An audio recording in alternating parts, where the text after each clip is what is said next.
ungwana ya ungwana kushinda wana mkodi konie.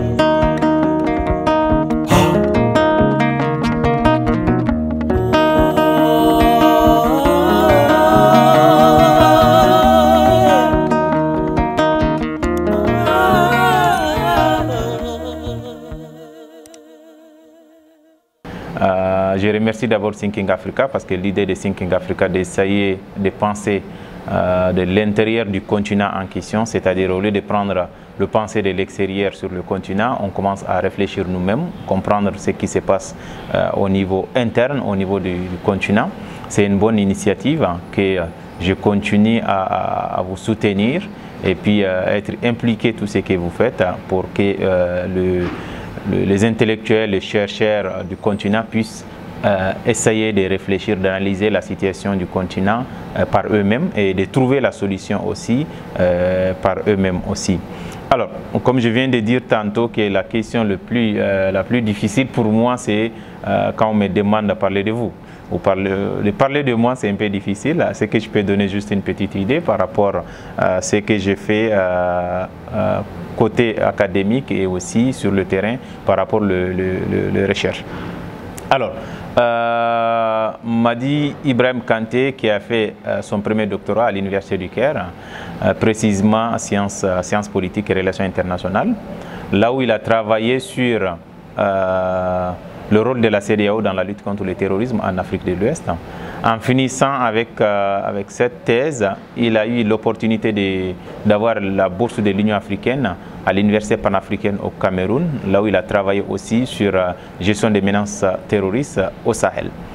Alors, à partir de ces moments, j'ai commencé à travailler sur le terrain, notamment sur toutes les questions concernant le terrorisme, le financement du terrorisme, comment lutter contre de ces phénomènes qui est en train de bloquer et barrer toutes les initiatives de développement, que ce soit au Sahel ou que ce soit en Afrique de l'Ouest. Alors je pense bien à plusieurs publications que j'ai soit participé dans les recherches collectives ou dans les ouvrages collectifs, ou même parfois de publier des articles sur le Sahel, sur l'Afrique de l'Ouest et aussi sur le terrorisme en Afrique en général. Voilà, voici un peu ce qu'on peut trouver sur le Madi Kanté. Merci beaucoup. À présent, la partie ouest du continent rentre dans un tourbillon terrible. Et j'avoue que peu de chercheurs saisissent bien cette question du terrorisme. Voulez-vous nous expliquer qui sont les acteurs? Pourquoi on est en train de bouger de l'intérieur du continent vers les côtes? Quels sont les enjeux? Okay. Merci pour la question parce que c'est une question qui préoccupe presque la quasi-totalité des chercheurs actuellement. Dans le monde, pas seulement en Afrique, mais plutôt dans le monde. Pourquoi? Parce que le phénomène de terrorisme qui a changé complètement, ou disons qui a bouleversé complètement la géopolitique mondiale. Pourquoi? Parce que quand on regarde le pays puissant déjà, qui a eu des difficultés avec la lutte contre le terrorisme, comme le cas des États-Unis, en Afghanistan, en Irak et bien dans d'autres pays. Alors, cette question, le pays africain, notamment le pays sahélien, qui se trouve avec le terrorisme, qui ne savent pas où est-ce que ce terrorisme est venu. Alors, actuellement, on essaye de trouver un moyen. Malheureusement, le moyen qu'on essaye de trouver, ça c'est le moyen militaire, qui est juste de lutter contre le terrorisme par la force, alors qu'il n'est pas la solution pour le terrorisme, parce que notamment si on regarde le cas des États-Unis, qui est considéré comme le pays le plus puissant dans le monde, qui a pris ses bagages pour aller en Afghanistan, aller lutter contre le terrorisme et qui a fini à négocier avec le groupe qui était considéré par les États-Unis même comme le groupe terroriste qui est le Taliban. Alors, si on regarde cette situation, on trouve au niveau du continent africain, on a plusieurs acteurs. Les acteurs qui sont là, ce sont des acteurs, d'abord, les groupes qui sont là, les groupes terroristes qui sont là, qui est en train de, tout ce qui est la sécurité, tout ce qui est stabilité, qui est en train de mettre ça en danger au niveau du Sahel et au niveau du continent africain en général. Alors, les acteurs, nos pays sont déjà là. avec l'institution militaire qui essaie de lutter contre ce terrorisme, mais qui est complètement insuffisant pour la lutte, et en même temps qui ont des soutiens et des partenariats avec l'extérieur, comme le cas du Sahel actuellement, qu'on trouve d'autres forces qui sont sur place actuellement, que ce soit la force européenne ou que ce soit la force américaine qui était AFRICOM, qui était là pour lutter contre le terrorisme.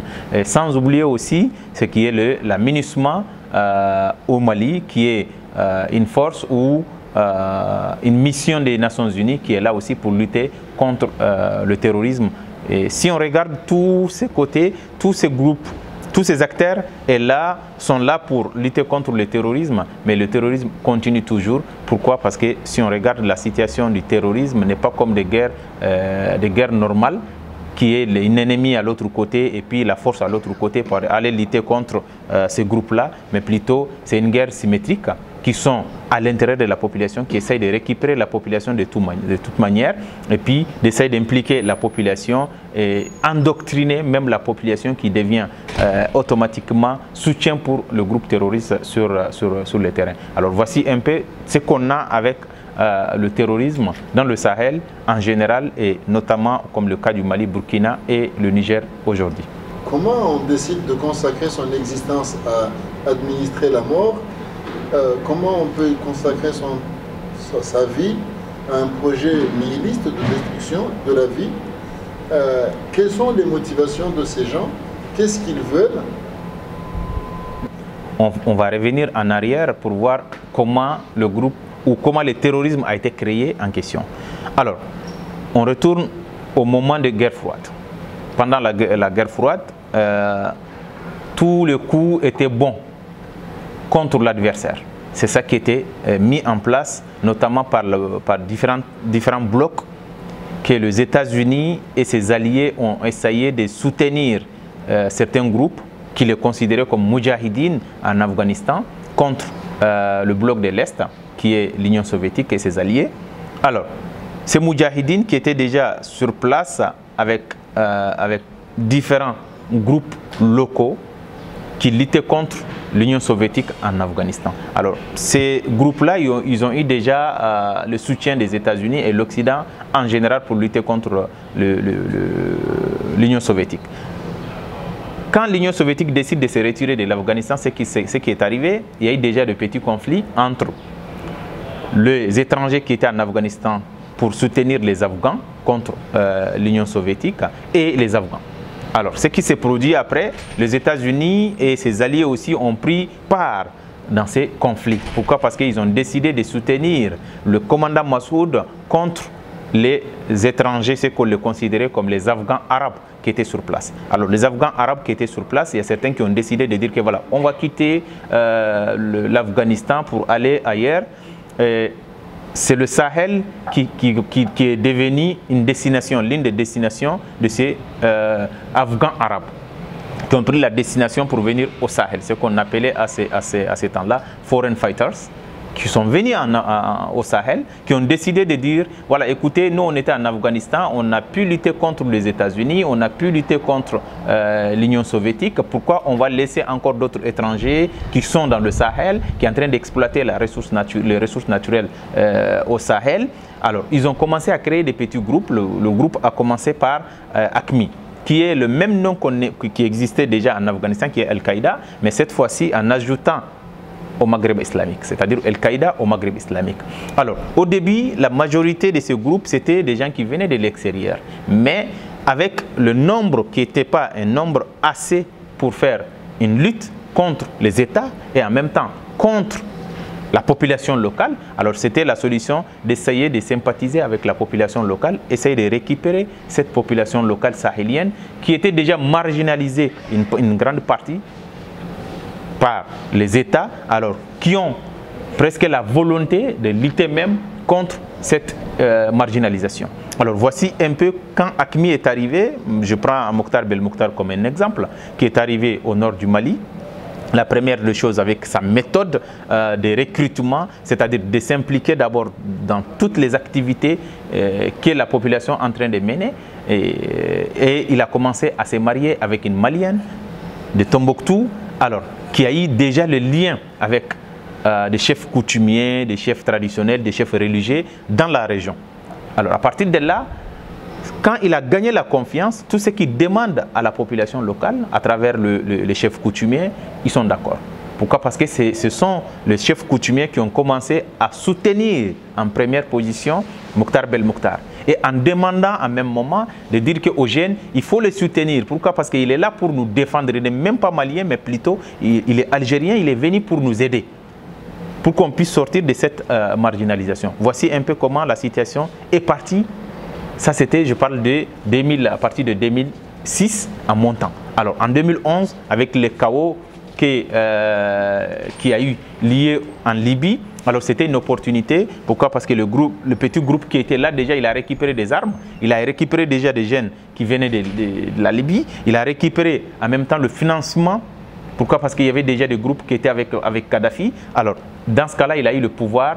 D'autres groupes qui vont être créés après, comme Ansardine, comme Moudjawo. Et voici comment le groupe ont pris le chemin de lutter contre d'abord nos États, qui considèrent ces États-là dans leur idéologie djihadiste comme l'ennemi proche qui est là, parce que l'État, il considère l'État comme un ennemi proche. Pourquoi un ennemi proche? Ce n'est pas un ennemi lointain, parce que les groupes terroristes ont des ennemis. L'ennemi proche et l'ennemi lointain. L'ennemi proche, ça c'est ceux qui soutiennent l'Occident. Alors, ils sont avec nous, ils soutiennent l'Occident, ça c'est nos États. Alors, ils ont commencé automatiquement de lutter contre les États. Alors, la population qui était déjà marginalisée, qui n'ont pas de route, qui n'ont pas tout ce qui est des mécanismes de développement, ils ont commencé à aller vers ces groupes-là pour lutter contre les États. Voici un peu leur idéologie et qui incarne ça dans la tête des jeunes pour dire que vous n'avez pas de travail parce que l'État vous a abandonné. Vous n'avez pas ça parce que l'État s'en fout de vous. Alors, la seule solution, c'est de lutter contre les États. Et puis, quand les États vont devenir des États islamiques, à partir de là, vous aurez tout ce que vous voulez dans votre localité, dans votre différentes régions. Alors, ils ont essayé de mettre ça dans la tête des jeunes, que ce soit au niveau du Mali, au niveau du Niger et au niveau du Burkina Faso aussi. Voilà, voici le groupe continue sur la même méthode, essayer de récupérer la population en premier lieu et à partir de là, ils mènent leur combat contre les États. Voilà. Actuellement, si on regarde ces groupes-là, ce n'est pas un seul groupe, c'est plusieurs groupes. Mais on peut les classifier dans deux grandes idéologies. La première idéologie qui est l'idéologie de Al-Qaïda. Alors, deuxième idéologie qui est celui de l'État islamique. Alors, idéologie de Al-Qaïda, c'est-à-dire tous les groupes qui sont là actuellement, l'exemple de AQMI, l'exemple de Moudjawo ou Mourabitoun, d'autres groupes, ou même Djenim de Yad Ghali et Ahmed Koufa qui est Massina, Katibatou Massina, ce sont des groupes qui sont là, qui soutiennent ou qui ont l'idéologie d'Al-Qaïda, qui est juste toujours, il faut garder la population à côté de vous. Ça c'est l'importance pour eux. Pourquoi? Parce que la population qui est comme une ressource principale pour Al-Qaïda. Alors, contrairement à l'idéologie de l'État islamique qui a une idéologie complètement différente de Al-Qaïda. Pourquoi? Parce que pour l'État islamique, on peut avoir ressources, tout ce qu'on veut comme des financements, sans compter sur la population locale. Pourquoi? Parce qu'on va les contraindre par la force d'avoir notre ressource. Ils s'en foutent de la population.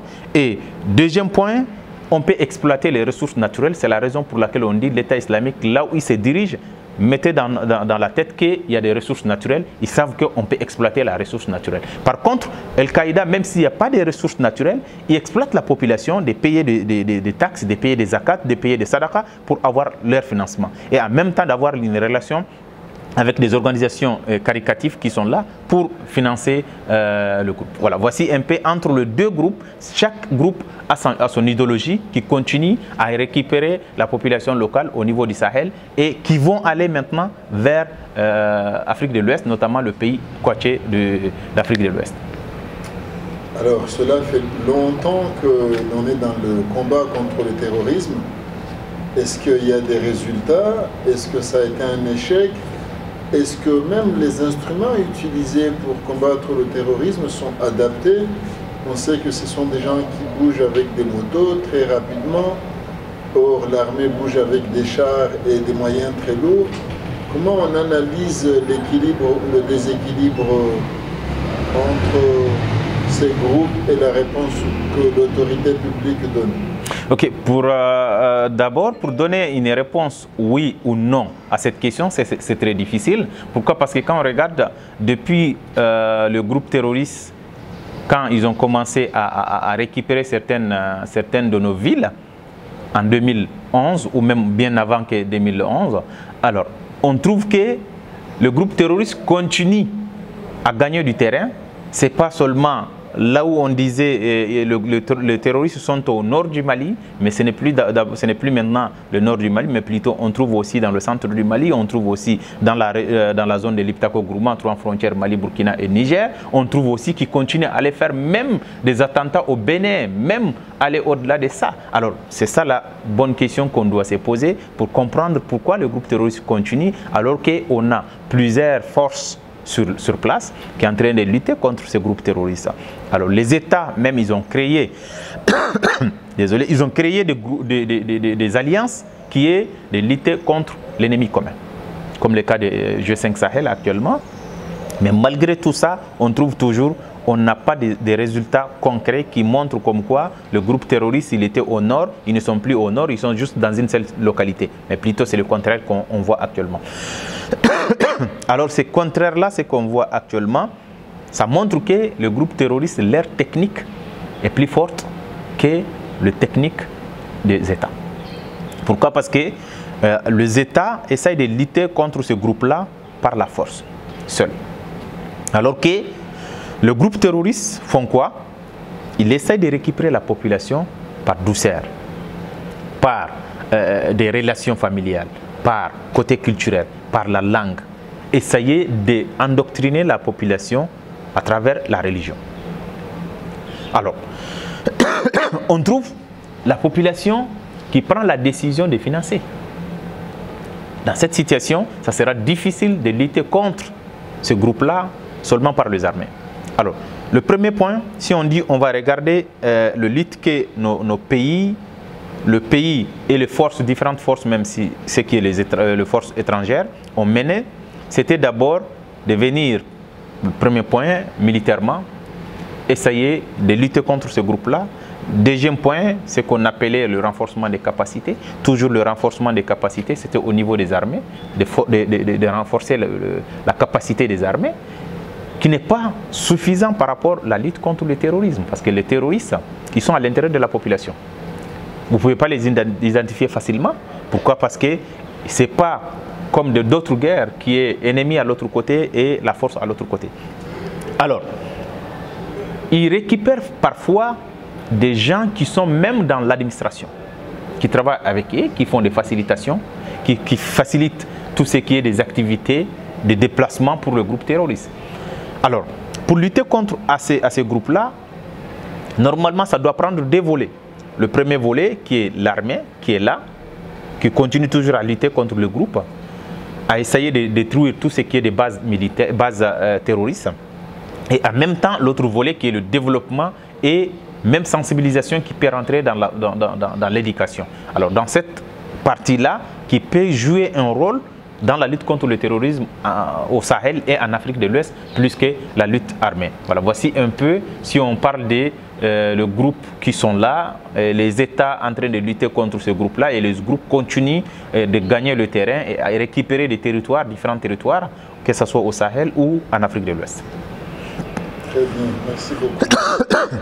Et alors, ce trajectoire vers la partie continentale ou la partie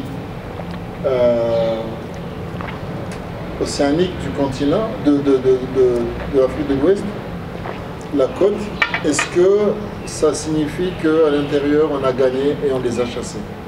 Ou est-ce que c'est un repli tactique pour les djihadistes?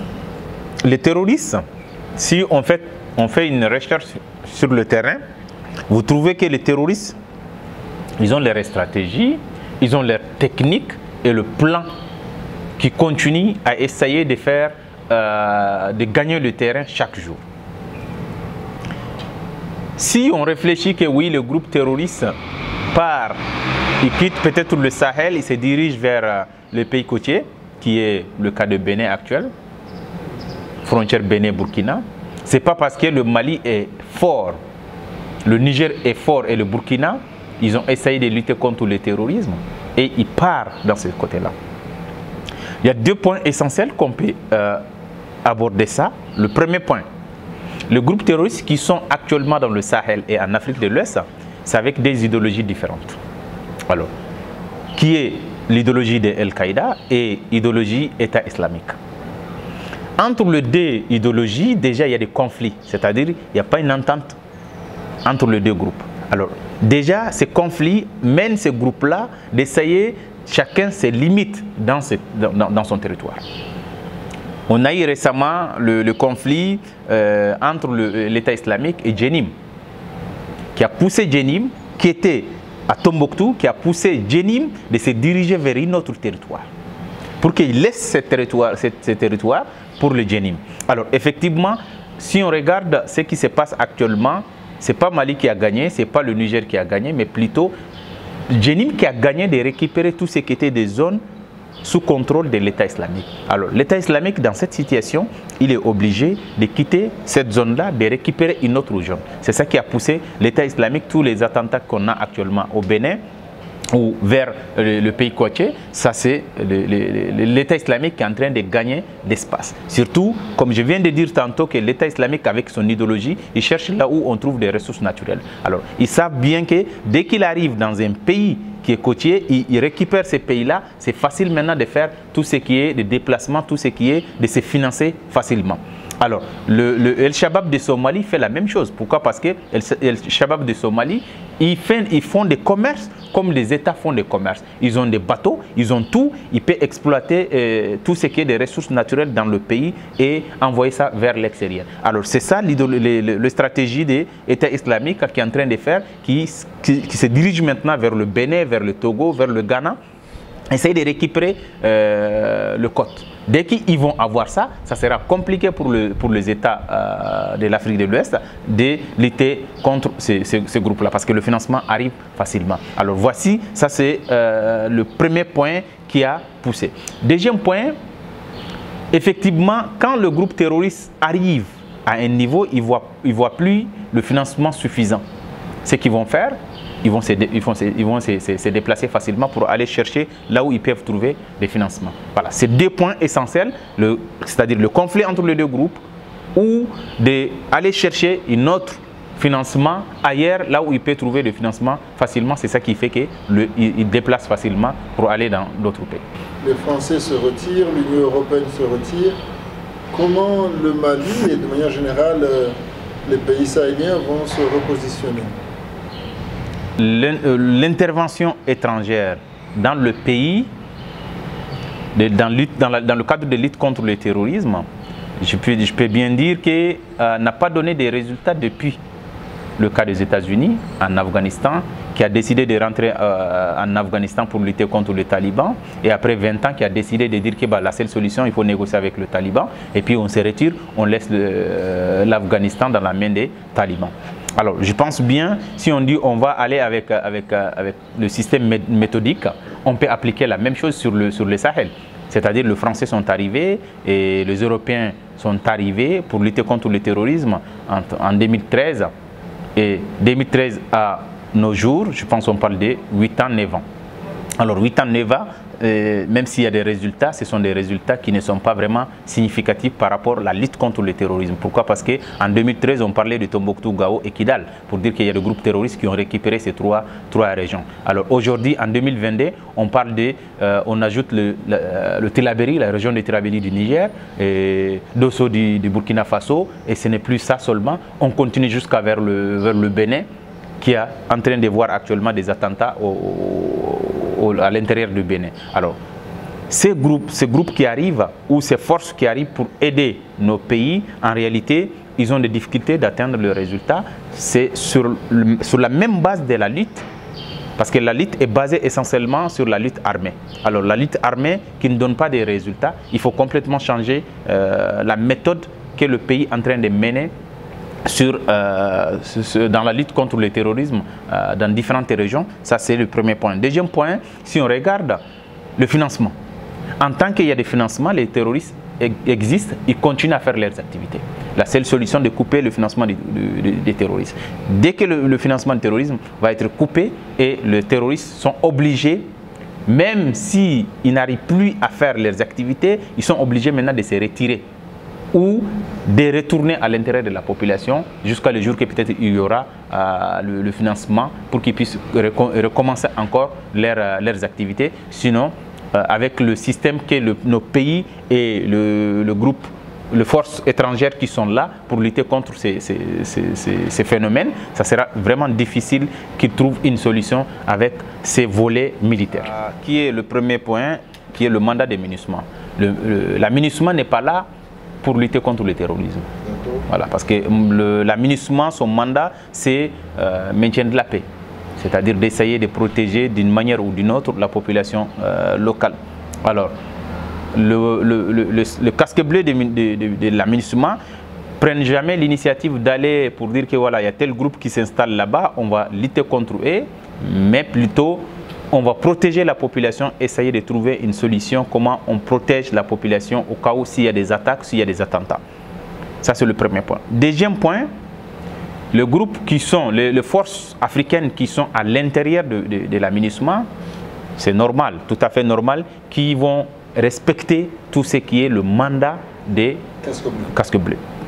Alors, maintenant, la solution, effectivement, si on parle de la solution par rapport à la lutte contre le terrorisme, c'est vraiment de créer une autre force. Je peux même dire que la seule solution, c'est la force africaine, qui n'est pas une force étrangère, qui peut essayer de lutter contre le terrorisme dans nos pays. Mais pas seulement cette force-là qui peut lutter contre le terrorisme et trouver une solution finale, mais plutôt d'essayer d'accompagner cette force-là par d'autres initiatives, qui est des initiatives de développement, qui est des initiatives de sensibilisation, et puis essayer de trouver une autre solution à côté de ça, plus d'avoir une équipe qui va être juste et spécifiquement la lutte contre le financement de ce groupe-là. Pourquoi? Parce que chaque groupe, que ce soit au niveau local ou au niveau international, ils ont les moyens de trouver leur financement, ils se financent automatiquement et c'est le seul moyen qu'on peut bloquer le chemin à travers la lutte contre le financement du terrorisme. À partir de là, je pense bien le groupe, la force africaine qui est là, qui est accompagnée par ces deux volets, ça sera une solution pour lutter contre le terrorisme. Merci beaucoup. Récemment, l'Institut de sécurité d'Afrique du Sud, avec son bureau de Dakar, mais aussi Berghof Institut d'Allemagne, ont publié, et même ICG, ont publié des rapports incitant à créer un dialogue direct entre les djihadistes et l'État malien. Et on sait que les bailleurs sont littéralement opposés à cette idée. Qu'est-ce qui justifie ce refus de laisser les gens dialoguer? Négocier avec les terroristes, je pense bien dans le cadre d'une guerre ou d'un conflit, toujours la négociation est un mécanisme pour trouver une solution ou calmer la situation d'un moment à l'autre. Alors, comme le cas du Mali avait pris l'initiative de négocier avec les terroristes en donnant aussi certains arguments qui étaient importants, de comprendre ces arguments, qui étaient de dire que, écoutez, on va négocier avec le terroriste, mais, entre guillemets, seulement ça sera le terroriste malien.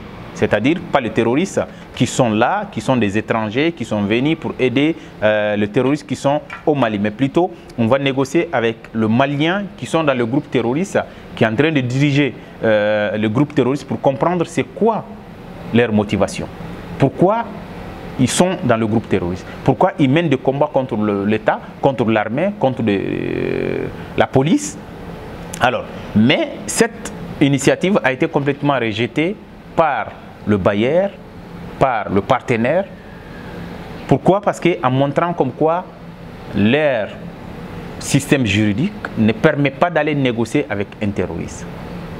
Alors, c'est ça la justification qu'ils ont donnée au niveau des différents États, que ce soit le Mali, que ce soit d'autres pays qui veulent négocier. Par contre, si on regarde en revanche, on regarde les États-Unis qui a négocié déjà à Doha avec le Taliban, qui est de trouver une solution, qu'on se retire, et puis comment trouver une solution avec le Taliban en Afghanistan. Je ne dis pas le cas du Mali doit être comme le cas des talibans, parce que l'idéologie taliban est complètement différente des groupes terroristes qui sont actuellement dans le Sahel et en Afrique de l'Ouest. Parce que les talibans, ils ne se considèrent pas comme des terroristes déjà, et ils ne se considèrent pas qu'on a des ennemis proches et des ennemis lointains, il faut qu'on parte aller bombarder les États-Unis. Mais contrairement aux groupes terroristes qui sont dans le Sahel et en Afrique de l'Ouest, qui essayent de s'internationaliser, de mettre leur groupe comme des groupes terroristes internationaux. Alors, ces groupes-là, ils ont d'abord un objectif interne et d'autres objectifs qui est objectif qui va au-delà de nos pays. Alors, je pense bien, pour le bailleur, il devrait essayer d'écouter les États qui voulaient négocier avec le terroriste. Pourquoi ils veulent négocier avec le terroriste et sur quelle base? À partir de là, il y aura peut-être des choses à ajouter, d'autres choses à enlever pour trouver une solution, parce que la manière dont nos pays sont là, ils sont confrontés à une situation qui n'arrive pas à trouver une solution. Et ils ont essayé de négocier, de collaborer avec le partenaire, et toujours il n'y a pas de solution. Alors les États, ils ont pris un autre chemin qui est l'un des mécanismes de conflit, l'un des mécanismes de guerre, d'essayer de négocier, peut-être d'affaiblir le groupe terroriste en retirant certaines personnes qui sont les points focaux par rapport au groupe terroriste, comme Iyad au Mali, Ahmed Koufa et Malam Diko au Burkina Faso. Tous ces gens-là, ce sont des locaux qui viennent du Mali, du Burkina Faso, du Niger, que les États ont des possibilités de négocier avec ces gens-là pour comprendre leurs motivations et afin de les retirer des groupes terroristes, et ça restera seulement les groupes terroristes étrangers qui sont sur le sol, et ils ont le moyen maintenant d'essayer de lutter contre ces groupes-là. Bonne question par rapport à la sécurité en Afrique, parce que c'est l'Afrique même qui demande l'extérieur d'intervenir. Ce n'est pas l'extérieur qui demande d'intervenir chez nous, mais plutôt c'est nos pays, nos États qui essayent de demander au niveau international pour dire que venez nous sécuriser. Alors c'est ça l'erreur que nos États font. Alors, je prends le titre d'exemple du Mali. Le Mali actuellement qui a eu des problèmes avec la France, que la France demande à se retirer du Mali, et le même Mali qui essaie encore d'aller donner sa main à une autre puissance, au lieu de trouver une solution interne, d'être fort à l'interne et d'assurer sa sécurité, qu'il est en train de partir, aller chercher une autre, alors qu'une puissance égale une puissance. Il n'y a pas de différence entre deux puissances. Le puissance, c'est quoi? Pour aller protéger leurs intérêts et aller essayer de s'octroyer encore une autre intérêt dans différents pays. C'est ça qui est l'importance pour ces pays-là. Alors je pense bien, ce que les Africains font, essayer de demander l'extérieur, de venir assurer notre sécurité à l'intérieur, ça va bien, ça va affaiblir tout ce qui est nos capacités à nous-mêmes, tout ce qui est même de prendre l'initiative pour trouver des solutions à nos problèmes. Ça va nous affaiblir à ce niveau-là. La seule solution, c'était quoi? Voilà, on peut former nos forces de sécurité, on peut chercher tout le moyen d'avoir les équipements sans aller demander que ces pays envoient leurs soldats pour venir nous aider sur le terrain et pour venir nous sécuriser sur le terrain. Alors c'est ça qui est l'erreur que le pays africain est en train de faire actuellement au niveau de leur sécurité propre à eux. Très bien.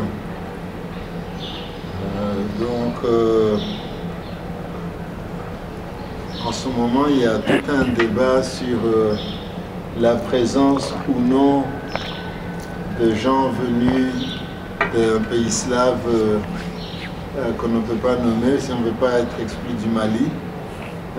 Quelle est votre analyse? Est-ce que c'est exagéré? Est-ce qu'ils sont là? Est-ce que, après tout, pourquoi on devrait avoir peur qu'ils soient là? Comment vous voyez cette question qui est devenue une question taboue? Notamment le pays africain, ce qu'ils font dans la sécurité et d'essayer de trouver une solution individuelle Et s'ils n'arrivent pas à trouver une solution individuelle, ce qu'ils vont faire, ils vont faire l'appel à l'extérieur. Alors, je pense bien, l'appel du Mali en 2013, il n'y a aucune différence entre cet appel-là et l'appel d'aujourd'hui. Pourquoi? Parce qu'en 2013, on a appelé la France, qui est allée aux Nations Unies, essayer de récupérer la résolution et puis intervenir au Mali. Et actuellement, on retire notre main de la France, on essaie de faire un autre appel pour récupérer, pour qu'une autre personne vienne nous aider. Alors je pense bien, ce n'est pas une solution par rapport au cas du Mali. Pourquoi? Parce que si on considère que c'est l'autre qui va venir assurer notre sécurité, on est tort. Pourquoi? Parce qu'aucun pays qui peut être assuré par un autre pays, au cas où il sera assuré par un autre pays, alors dans ce cas-là, l'autre pays va dicter ses lois sur le pays en question. Il ne peut pas assurer la sécurité pour rien. Pas seulement oui, on le paye pour le faire, ou une relation, on le fait. Non, il n'y a pas de gratuité dans la sécurisation d'un pays, un État, tout un État. Alors, c'est la raison pour laquelle je peux bien dire que toute puissance qui veut intervenir dans un autre pays, notamment dans le tiers-monde, il va mettre ses conditions. Et le jour que le pays décide pour dire que je ne veux plus faire la coopération avec vous, il fera tout pour détruire ces pays-là. Alors c'est ça qui se passe dans ce monde-là. La seule solution pour se protéger, c'est d'essayer de former le soldat, le policier, la gendarmerie, pour qu'ils puissent assurer la sécurité de la population et de l'État. La seule solution, c'est ça. Alors je pense bien, ce qu'on voit actuellement au niveau du continent africain, c'est qu'ils essayent de récupérer, d'essayer d'aller vers un autre pays pour assurer leur sécurité. Ce n'est pas la bonne voie, mais plutôt la bonne voie, c'est juste essayer de former le personnel qui peut assurer la sécurité de nos pays d'ici continuellement. Alors sinon, ça sera vraiment le même chaos qu'on a vu avec d'autres pays comme avec l'Occident. Ça sera la même situation. On a parlé des financements, on a parlé des modalités d'action, on a parlé de résistance. Mais maintenant, les locaux qui adhèrent à ces idéologies, est-ce qu'on a tendance à dire que ce sont des marginaux, des gens qui n'ont pas de perspective d'avenir? Mais si c'était vrai, ça ne durerait pas aussi longtemps. Par exemple, j'ai fait des enquêtes pour demander, comprendre pourquoi vous êtes terroriste. Vous étiez là, vous avez tel boulot, vous faisiez tel, pourquoi vous avez décidé d'intégrer dans tel groupe? Alors, 75%, c'est côté économique. 75%. C'est-à-dire, quelqu'un qui a arrêté ses études après les écoles primaires ou après les écoles secondaires, qui n'a pas un boulot, et un jour, le lendemain, on lui propose un montant qui est comme un salaire d'un fonctionnaire. Alors, il ne doute même pas, il va décider automatiquement d'être par ce groupe-là. Ça, c'est le premier groupe. Deuxième groupe qui s'intègre dans ce groupe-là, ce sont des personnes qui ont été marginalisées par le système. C'est-à-dire, j'ai rencontré un jeune qui était dans un groupe terroriste, juste parce qu'on a volé sa moto. Et puis il est allé à la gendarmerie pour aller faire réclamation. On a fait des demandes, il a payé l'argent pour chercher sa moto. Et après quelques jours, il revient et on dit non, pas encore. On lui demande d'attendre encore. Après, il n'arrive pas à trouver la moto. La gendarmerie ou le poste de police a demandé de dire qu'on ne peut plus trouver la moto et puis il faut rentrer. Il dit mais c'est que l'argent que j'ai payé déjà, pourquoi? Ils disent que oui, parce qu'on a approfondi la recherche, on n'a pas pu trouver la moto et puis il n'y a aucune solution. Quand le monsieur rentre à la maison, un inconnu qui est venu lui rencontrer pour dire que pourquoi vous partez au poste de police? Il dit que j'ai perdu ma moto, ça fait combien de semaines, je cherche mais je n'arrive pas à trouver. Une moto qui a acheté ça à 300 000. Et après le monsieur il dit, décris-moi votre moto. Il a décrit la moto. Le deuxième jour, il a amené la moto. Et il voulait lui donner l'argent et le monsieur il dit que non. Moi je l'ai fait pour Dieu. Nous on est comme ça. Mais vous voyez votre état, ils ne peuvent rien faire. Alors le monsieur a décidé le même jour pour dire que vous êtes qui? Vous êtes où? Il a donné un numéro qui va l'appeler après et puis il continue avec le monsieur jusqu'à le jour qu'il a décidé pour dire qu'il va faire les entraînements avec eux. Il s'est intégré. Quand il s'est intégré déjà dans le groupe, alors il est devenu membre. Jusqu'à il a constaté une autre chose à l'intérieur de ce groupe-là, qui s'est retiré. Mais est-ce que tout le monde peut constater ce que lui il a constaté dans le groupe? C'est ça la bonne question. Pourquoi? Parce que lui il a constaté déjà, à l'intérieur du groupe, ils ne sont pas pareils. C'est-à-dire, s'il y a la question d'argent, il y a des gens qui sont dans la gestion, qui sont toujours devant. Alors, s'il y a la mort, ces gens qui sont devant, tout ce qui est côté argent, ils sont derrière. C'est-à-dire la mort commence par les pauvres qui sont là, les jeunes qui s'intègrent automatiquement. Et ça, c'est un point. Deuxième point, ils ont encore pour dire qu'à ces jeunes-là, vous ne pouvez pas avoir un salaire mensuel pour le moment, mais chaque combat, on vous donne tel. Alors qu'ils savent que la quasi-totalité des nouveaux jeunes qui rentrent, ils vont mourir dans le combat déjà. Alors quand lui, il a constaté ça, c'est quelqu'un qui réfléchit et il désertait. Il a déserté. On l'a cherché partout, on n'a pas pu trouver. Et après, moi, quand je l'ai rencontré, il m'explique cette situation. Ça, c'est le deuxième groupe maintenant. C'est-à-dire, ce sont les deuxièmes groupes. C'est pour cela que je dis toujours, ceux qui rentrent dans le groupe terroriste, il n'y a que 15% par idéologie. Alors, après quelques mois, les 15% qui sont rentrés par idéologie, ça va rester que 5%. Parce que c'est seulement les 5% qui vont avoir l'opportunité de monter rapidement, qui vont rester dans le groupe terroriste. Alors, le troisième groupe maintenant, c'est lequel? Ils sont toujours encore marginalisés par système, mais inconsciemment. Par exemple, un jeune que j'ai rencontré, ce n'est même pas un jeune, c'est plutôt un enfant que j'ai rencontré à l'âge de 14 ans. Sa mère est handicapée avec sa petite sœur, son père est décédé, alors qu'il fournissait tout ce que sa maman avait besoin. Quand l'armée malienne est arrivée dans la zone, ils ont interdit les motos, les vélos et tout. Alors que lui, il partait dans un marché pour aller récupérer et venir vendre dans notre marché. On a récupéré la vélo. Alors, il ne peut plus faire. Il commençait à aller manger. Quand il a commencé à aller manger maintenant pour venir donner ça à sa maman, et puis on l'a rapproché encore lui pour lui demander pourquoi tu fais ça. Il dit parce que je faisais ça, ils ont interdit, je ne peux plus faire. Alors la seule solution, il faut venir, sinon ma maman va mourir.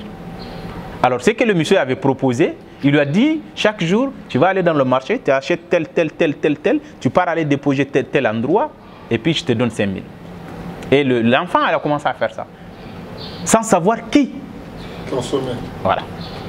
Alors il continue après quelques semaines, ce qui se passe. Le monsieur, il a demandé de ne plus déposer ça ici, mais d'aller déposer dans l'autre village, mais en ajoutant l'argent. C'est-à-dire au lieu de 5 000, ça sera 10 000 par jour. Alors 10 000 par jour, déjà, ça c'est un salaire à la fin du mois pour un fonctionnaire, en fait. Alors, après quelques semaines, on a récupéré l'enfant pour dire qu'ils ont une école entre la prière de Maghrib et Isha, il va aller juste apprendre le Coran là-bas. L'enfant, tout un enfant de 14 ans, il a accepté, qui a commencé à aller maintenant apprendre. Mais là-bas, ce qu'on apprend, ce n'est pas le Coran plutôt. Plutôt, c'est l'idéologie djihadisme. Et que l'enfant aussi, il continue à faire la même chose, comme lui-même il me raconte, et jusqu'à le jour qu'on l'a donné des Kalachnikov pour montrer comment tirer. Alors voici comment l'enfant est intégré dans le groupe, parce que le jour qu'ils ont décidé de récupérer l'enfant, ils ont allé jusqu'à chez lui pour dire que voilà, ta maman a besoin de tel, tout ce qu'il a besoin par mois, ils ont acheté tout et donné l'argent liquide et prendre l'enfant avec eux. Alors voici comment cet enfant est parti avec le groupe terroriste, et le jour qu'il a tué quelqu'un, et lui aussi il a déserté, il a fui, qui s'est caché dans la ville. Voilà, voici un peu les trois groupes qu'on a qui s'intègrent, et d'autres groupes qui est le business qui rentre seulement parce qu'il y a telle affaire à l'intérieur du groupe. Comme j'ai interviewé un prisonnier qui est là actuellement, son rôle dans un groupe terroriste était juste comment financer le groupe terroriste. Lui, il travaillait comme un banquier qui a fait ses études à Cambridge. Travaillait en tant qu'un banquier, mais quand le groupe terroriste sont arrivés, ils ont dit tu viens, tu nous aides à trouver des financements. Alors tout financement, tu as 20%. Alors c'est le monsieur-là qui a volé 200 millions d'une banque ici. Alors 20 millions d'une banque ici, il me raconte, il dit moi si j'ai fait 1 an de travail là où j'ai travaillé, je ne peux pas avoir cet argent-là. Bon maintenant, ce qui est un peu difficile de croire, le monsieur n'est même pas musulman en fait. Le monsieur n'est même pas musulman, mais il travaille pour un groupe terroriste qui fait tout ce qui est de financement au niveau bancaire, qui était chargé de ça. Comment faire des techniques, essayer de faire sortir, essayer de voler, essayer d'arnaquer au niveau des différentes banques dans la région, que ce soit au Mali, au Niger et au Burkina Faso. Voilà, voici un peu ce monsieur-là, comment lui aussi il est intégré dans le groupe terroriste. Une question qui est un peu compliquée par rapport à nos systèmes financiers déjà. Pourquoi? Parce que le groupe terroriste, ce qu'ils font, chaque jour, il y a une nouveauté. C'est-à-dire, chaque jour, ils créaient des nouveautés. Par exemple, avant, si on regarde le financement des groupes terroristes, c'était basé essentiellement sur les zakats et les sadaqas. C'est-à-dire, ils essayent de récupérer. Avec l'arrivée de l'État islamique, ils ont commencé à exploiter les ressources naturelles. Alors, les ressources naturelles, c'est-à-dire, si on dit on peut bloquer les zakats et les sadaqas, plus ou moins, on peut le contrôler à travers des organisations islamiques qui sont là, d'éviter tout ce qui est de financement vers des inconnus, et pour dire que je vais construire une mosquée, je vais faire ça, je vais faire ci, parce que c'est à travers la construction des médrassas, écoles coraniques, et puis le mosquée, qu'on peut financer une organisation islamique ou une organisation caritative qui peut financer un groupe terroriste. Alors l'État a la possibilité de régulariser tous ces associations. Ça, c'est une partie. Mais une autre partie maintenant qui arrive, le groupe terroriste qui arrive à récupérer un territoire ou une localité, essayez maintenant de demander à la population locale d'exploiter la ressource naturelle et donner un pourcentage à ce groupe. Ça sera difficile de lutter contre ça. La seule solution, il faut récupérer encore cette localité pour que vous puissiez bloquer ces financements.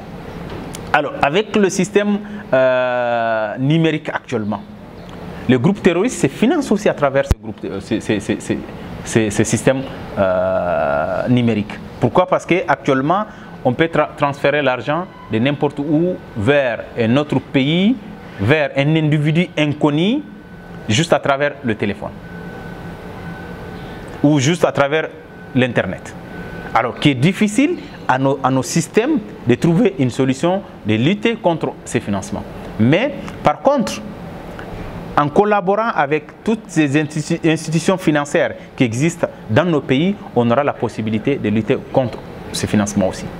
Ce qui reste maintenant, ça c'est au niveau local, de la population locale qui paye des zakats, qui paye des sadaqas au niveau des groupes terroristes. La seule solution aussi, il faut avoir des chercheurs sur place pour essayer de détecter tout ce qui est de financement local. À partir de là, l'État peut prendre une mesure contre ces financements aussi. Je pense bien que c'est ça l'importance de lutter contre des groupes terroristes. Il faut aussi, pour ajouter un dernier point, comprendre l'idéologie de financement de chaque groupe.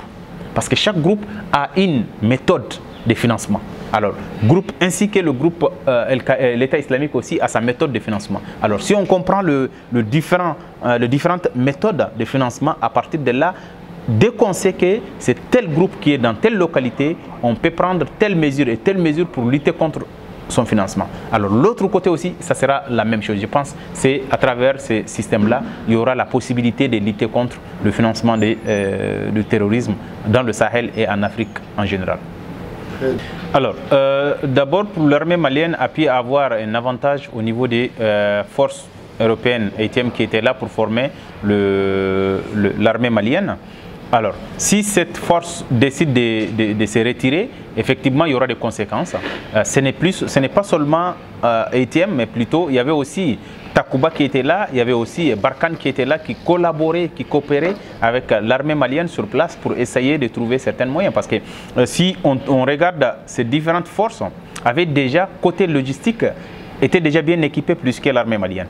Alors, si ces forces décident de se retirer du Mali, alors il y aura bien sûr des conséquences. La première des choses, la capacité que l'armée malienne avait pour mener ses opérations sur le terrain, il y aura le manque de ces capacités. Deux, la formation que l'armée malienne avait déjà auprès de l'ITM, ils n'auront plus ça. Alors la conséquence, bien sûr, ça sera flagrant, alors qui peut pousser même le groupe terroriste et essayer de gagner encore le terrain. Quand le groupe était sur place, par exemple quand j'étais au nord du Mali, que ce soit Gao, Menaka, Tombouctou, on trouvait déjà différentes forces, différentes bases militaires qui étaient sur place qui étaient là pour essayer de protéger la population. Alors si ces groupes-là ne sont plus là, ça sera un peu difficile pour l'armée malienne qui a manque de capacité jusqu'à aujourd'hui, qui a aussi nombre qui est là, qui n'est pas suffisant par rapport à un territoire de 1 240 000 km². Alors bien sûr, l'armée malienne a besoin de faire des renforts, de se renforcer, essayer de trouver une solution, essayer quand même toutes les territoires, toutes les localités, là où le groupe terroriste se dirige vers là-bas, essayer de sécuriser de ces territoires-là. Mais sinon, vraiment, les conséquences continuent, les populations vont continuer à souffrir.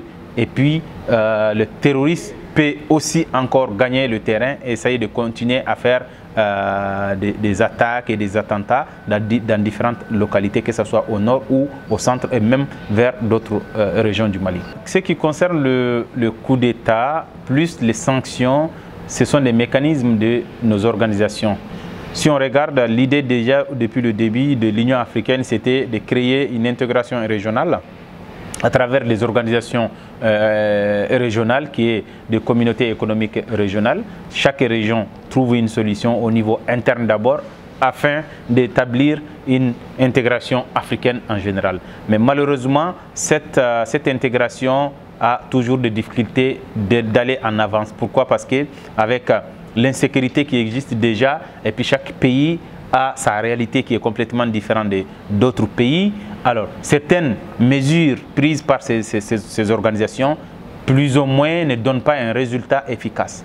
Alors, si ça ne donne pas un résultat efficace, la seule solution, c'est quoi? De se mettre sur la table, encore, essayer de discuter pour trouver une solution par rapport à tout ce qui se passe dans différents pays. Je donne vraiment titre l'exemple du Mali, qui avait déjà des problèmes, les phénomènes de terrorisme depuis 2012. Alors, il y a eu un coup d'État. Après le coup d'État, au lieu de trouver une solution par rapport à l'insécurité qui existe déjà dans le pays, mais on choisit de sanctionner et de fermer toutes les portes à ces pays-là, et puis la population qui est à l'intérieur, qui est en train de souffrir par rapport aux sanctions prises par la CEDEAO en question. Alors je ne pense pas si cela, ça va pousser la population, ce qui était l'idée des organisations régionales, c'est-à-dire de quitter de l'organisation des leaders, d'aller vers une organisation de la population. Alors, je ne pense pas si ça va donner un résultat par rapport à cette intégration, mais plutôt ça peut être une intégration qui recule au lieu d'aller en avance. Notamment l'Afrique de l'Ouest, la CEDEAO avait joué un grand rôle, tout ce qui était libre de circulation, tout ce qui était d'aller vers un marché commun en Afrique de l'Ouest. Mais malheureusement, avec les situations qui se passent actuellement en Afrique de l'Ouest, le coup d'État au Mali, le coup d'État au Burkina Faso et en Guinée, alors qui a vraiment un impact réel sur l'intégration régionale en Afrique de l'Ouest en général, alors qui n'est pas aussi une solution de sanctionner ces pays-là, d'essayer de fermer leurs portes, mais plutôt d'ouvrir d'autres mécanismes, de prendre d'autres mesures qui peuvent trouver des solutions qui n'est pas de sanctionner les différentes populations. Voilà, je pense bien que c'est ça la réalité actuellement qu'on est en train de voir, mais peut-être il y aura des solutions, parce que quand on a sanctionné un pays en Afrique de l'Ouest avec le système qu'on a actuellement en Afrique de l'Ouest, moi je faisais partie des gens qui disaient c'est pas bien par rapport à ce qu'on a comme nos pays divisés par le colonisateur, mais ça donne un autre avantage que nous-mêmes on ne savait pas ça, qui était le pays sont reliés. Si on sanctionne un pays, c'est comme on a sanctionné d'autres pays. Pourquoi? Parce que la population entre le Mali et le Niger, si vous partez dans le frontière, vous parlez la même langue à l'autre côté, vous traversez vers l'autre côté, vous parlez dans la même langue, on va vous répondre. Mali-Sénégal, c'est la même chose. Mali, la Guinée, c'est la même chose. Côte d'Ivoire, c'est la même chose. Mali-Burkina aussi, c'est la même chose. C'est-à-dire, si vous dites que vous allez sanctionner le Mali, vous allez sanctionner aussi l'autre population qui commercialiser chaque jour entre l'autre côté, c'est-à-dire c'est un faveur que ces frontières nous a donné. Alors le pays peut sentir qu'ils sont sanctionnés parce qu'on a sanctionné le voisin. Une rencontre soit à Addis Abeba, soit à Bamako. Merci infiniment, bon courage et essaie de ne pas te mettre en danger. Des discussions qui peut être bénéfique pour la population, pour nos pays, parce que c'est ça que je disais toujours, le retard qu'on a en Afrique, ça c'est manque de communication entre le chercheur, les intellectuels et le gouverneur. Alors les gouverneurs, ils croient que les intellectuels, ce sont des ennemis, alors que c'est le contraire. Comme vous avez dit une fois dans votre communication, quand vous disiez les chercheurs, les enseignants sont payés pour critiquer. Alors je pense bien que l'Afrique doit comprendre ça. C'est-à-dire les chercheurs qui sont là, les experts qui sont là, ils sont là pour critiquer. Vous les payez pour critiquer et vous les laissez tranquilles. Et en critiquant aussi, parce qu'à travers leurs critiques, que vous pouvez trouver des moyens de sortir à travers certaines choses. Sinon, si vous dites que vous allez le bloquer, ce qui va se passer, les conseillers qui sont là, parfois, ils ne sont pas des intellectuels qui peuvent vous critiquer, mais plutôt, ils cherchent leur petit salaire. Alors, tout ce que vous voulez, c'est ça qu'ils vont vous raconter. Ils ne vont pas vous critiquer. Alors, vous n'aurez pas l'autre côté pour comprendre ce qui se passe dans le monde. Voilà, je pense bien, on continue à faire la même chose. On continue à sensibiliser aussi les dirigeants de comprendre que les enseignants, les chercheurs, les intellectuels sont là pour critiquer. Et puis, à travers leur critique, maintenant, ils essayent de trouver des leçons, de comprendre ce qui se passe dans ce monde-là. C'est ça qui a fait que le monde occidental nous a dépassés, parce que c'est à travers les intellectuels qui essayent de récupérer tout ce qui est des dangers, tout ce qui est des difficultés, et en même temps de trouver la solution à travers leurs écrits, leurs réflexions pour aller en avance. Merci beaucoup.